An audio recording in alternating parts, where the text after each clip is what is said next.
O mundo começou com diversos seres primordiais.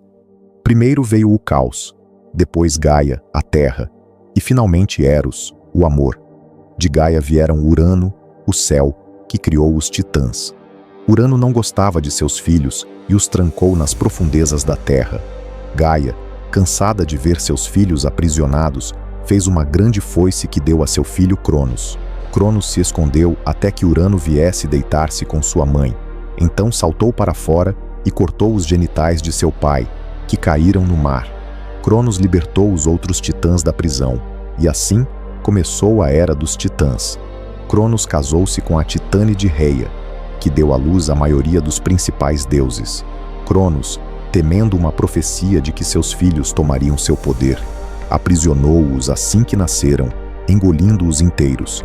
Reia implorou a Gaia por ajuda, que com pena escondeu Zeus após seu nascimento no Monte Ida, em Creta. Quando Cronos veio para devorar seu filho, Reia lhe deu uma pedra em vez disso, enganando o Titã. Gaia criou Zeus até que ele ficasse forte o suficiente para enfrentar seu pai. Os dois lutaram e, após a derrota, Cronos foi forçado a libertar os irmãos de Zeus, dando início à guerra entre os deuses e os titãs. A guerra durou 12 anos, até que Zeus libertou os ciclopes e os gigantes de 100 braços que Cronos havia aprisionado.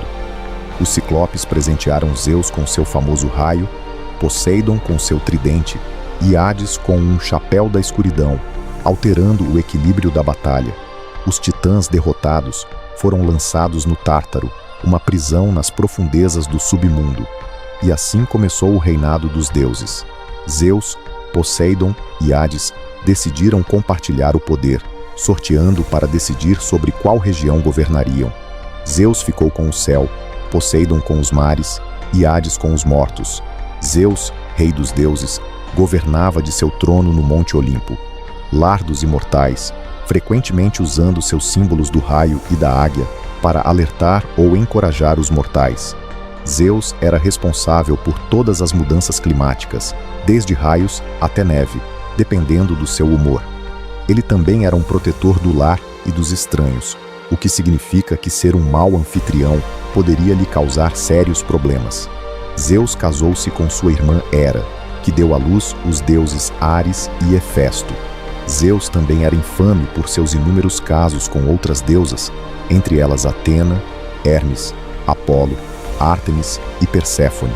Ele também se envolveu em muitos casos com mulheres mortais, onde ele criou o deus Dionísio e muitos heróis como Perseu e Hércules, a maioria dos quais experimentou a ira da ciumenta Hera. Poseidon, um dos deuses mais poderosos, governava o mar, criava terremotos e era o deus dos cavalos, muito valorizado na sociedade antiga. Ele possuía um palácio no Monte Olimpo, mas um ainda mais magnífico debaixo d'água, onde passava a maior parte do tempo. Os marinheiros tinham que rezar para Poseidon e oferecer sacrifícios suficientes, caso contrário, corriam o risco de uma morte dolorosa no mar. Era extremamente imprudente contrariar Poseidon, pois ele guardava rancor e podia infligir punições muito severas. Na história de Teseu e o Minotauro, o rei Minos governa a ilha de Creta. Todos os anos ele sacrificava seu melhor touro a Poseidon. Certo ano, porém, ele não ofereceu seu touro favorito, um enorme animal branco.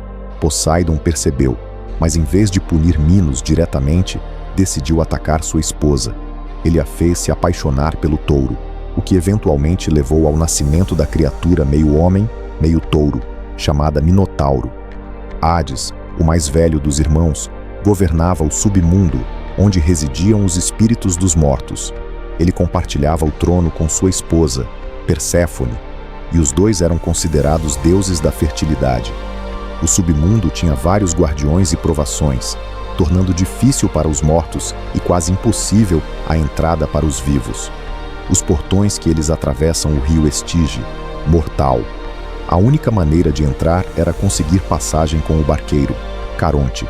Caronte exigia pagamento, e essa é a razão pela qual os funerais gregos incluíam a colocação de moedas sobre os olhos do falecido. Se a alma não tivesse condições de entrar, estaria fadada a esperar para sempre nas margens do Estige. Passado Caronte, jazia Cérbero, o lendário cão de 3 cabeças que guarda os portões do submundo. Por fim, a alma chegará aos 3 juízes do submundo, que decidirão para onde ela deve ir. Eles podem escolher o Elísio, os campos de Asfódelo ou o Tártaro. O Elísio é semelhante ao paraíso, um lugar pacífico onde residem as almas de heróis, semideuses e, principalmente, dos mortais bondosos. Os prados de Asfódelos são o lugar para pessoas comuns que não realizaram nada de notável na vida, para o bem ou para o mal. O Tártaro é muito semelhante ao inferno e contém não apenas os titãs, mas também criminosos que desagradaram os deuses e que são torturados pela eternidade. Hera, irmã e esposa de Zeus, e rainha dos deuses, era a protetora do casamento e das mulheres. Ela era profundamente respeitada na sociedade grega. Ela era uma das deusas mais vingativas e rancorosas, punindo as mulheres que se deitavam com seu marido e quaisquer filhos subsequentes. Quando Leto estava grávida de Apolo e Ártemis, Hera impediu que ela desse à luz. Ela manteve Io, outra das amantes de Zeus, como uma novilha e a deixou sob a guarda de Argos, o monstro de 100 olhos. Uma história famosa sobre sua vingança ciumenta é a história de Hércules. Hércules era um filho ilegítimo de Zeus. Hera enviou serpentes para matar o futuro herói quando ele ainda era criança, mas o semideus esmagou as criaturas com as próprias mãos. Mais tarde, ela o levou à loucura, fazendo-o matar sua esposa e filhos, o evento que o desencadeou em seus 12 trabalhos. Atena, deusa da sabedoria e da guerra, filha de Zeus e Metis, não nasceu de forma convencional. Zeus recebeu um presságio de que seus filhos tomariam o trono dele, e por isso engoliu Metis enquanto ela estava grávida. Depois disso, Zeus começou a ter uma terrível dor de cabeça. Ele pediu a um outro imortal, considerado o mais rápido, que lhe abrisse a cabeça com um machado. Atena então nasceu de sua testa, saltando em traje de batalha completo, enquanto soltava um grito de guerra. Atena tinha uma afinidade com o heroísmo, vindo em auxílio de heróis como Perseu e Hércules. Seu favorito era Odisseu, a quem ela se esforçou para manter em segurança, para que ele pudesse retornar à sua terra natal. Atena era muito reverenciada em Atenas, cidade que recebeu seu nome em homenagem a ela. Ela competiu com Poseidon pela cidade, e ambos tentaram oferecer-lhe o melhor presente. Poseidon golpeou o chão com seu tridente, fazendo surgir um jato de água. Atena chutou a terra e fez brotar a primeira oliveira. Os deuses consideraram Atena vitoriosa, e a cidade passou a ter o seu nome. Atena também era uma das deusas virgens sagradas e, em sua homenagem, foi construído o templo na Acrópole de Atenas. Foi batizado de Partenon, nome que vem de Partenos, que significa a Virgem. Ares era o deus da guerra, sedento de sangue e cruel. Nem Deus nem os mortais gostavam particularmente de Ares. A guerra que ele representa não é algo honroso nem heróico, mas sim a fúria primordial e o derramamento de sangue do campo de batalha. Ares teve um relacionamento com a deusa Afrodite, que era casada com o deus Hefesto. Os dois dormiam juntos, sempre que o marido dela estava ausente. Quando Hefesto descobriu, fez uma rede invisível, pendurou-a sobre a cama e disse à esposa que ia embora. Ele se escondeu, e assim que Ares e Afrodite se deitaram juntos, ficaram presos na rede e incapazes de se mover. Hefesto convocou todos os deuses, convidando-os a ver os dois imortais nus presos na rede. Gargalhadas irromperam por toda parte e só foram libertados graças à intervenção de Poseidon.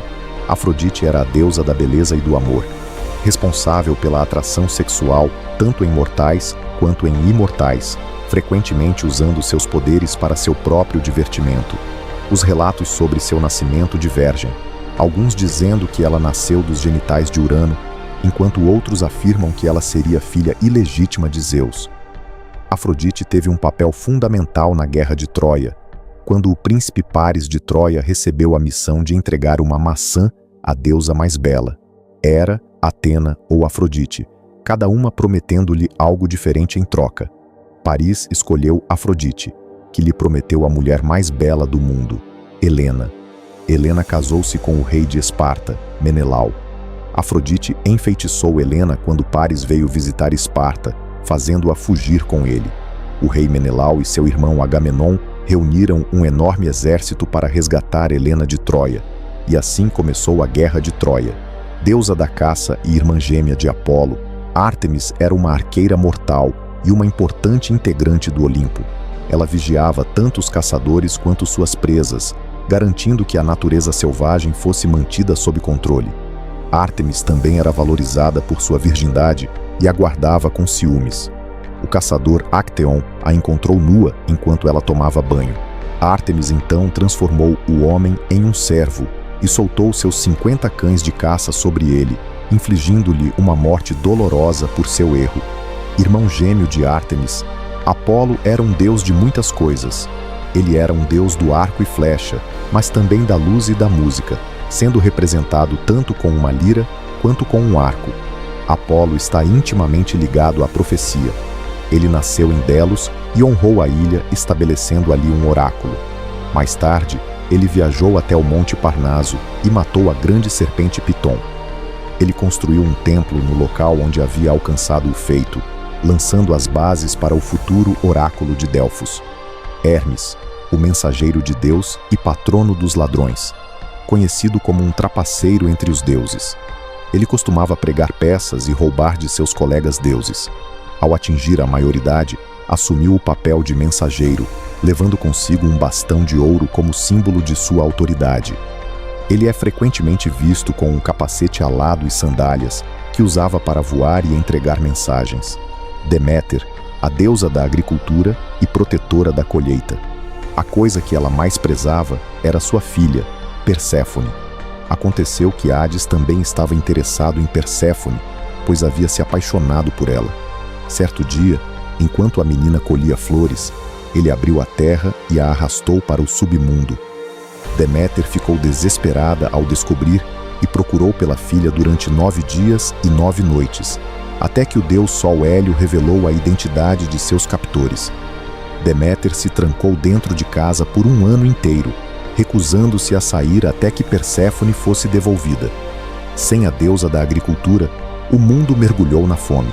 Para salvar o mundo, Zeus ordenou a Hades que libertasse Perséfone. Hades havia dado à menina a comida dos mortos, uma romã, o que significava que ela estava ligada a ele. Após muita discussão, Zeus decidiu que Hades poderia ter Perséfone por 3 meses do ano, e Deméter poderia ficar com ela pelos outros 9 meses. Isso explica por que os meses de inverno são frios e as plantas morrem enquanto Deméter espera o retorno de sua filha. Hefesto, deus da metalurgia, teve um começo de vida difícil. Ele nasceu aleijado, e por isso sua mãe, Hera, decidiu jogá-lo do Olimpo no mar para que se afogasse. Mais tarde, ele retornou à morada dos deuses, e Afrodite lhe foi dada como esposa por Hera para que se reconciliassem. Ele foi um grande inventor e projetou muitos dos palácios do Olimpo. Ele também fabricou o equipamento de muitos heróis, como Aquiles, para quem criou armadura e um magnífico escudo. Dionísio, deus do vinho e das festas, era talvez o mais divertido dos deuses do Olimpo. Mulheres enlouquecidas chamadas Mênades e homens meio cabra chamados sátiros o seguiam. Ele tinha um enorme culto de seguidores na Grécia, onde seus seguidores participavam de bebedeiras em massa e das orgias pelas quais seus companheiros mitológicos eram tão conhecidos. Os deuses gregos representam a humanidade em seus melhores e piores momentos, desde o violento e destrutivo Ares até a bela e sedutora Afrodite. A mitologia grega demonstra a luta épica pelo poder entre pais e filhos, numa busca incessante pelo controle do mundo. Histórias transmitidas de geração em geração, mostrando-os como algumas das divindades mais influentes da história da humanidade, que continuou a ter um impacto significativo até hoje. Obrigado por assistir. Não se esqueça de curtir e se inscrever. Um abraço a todos.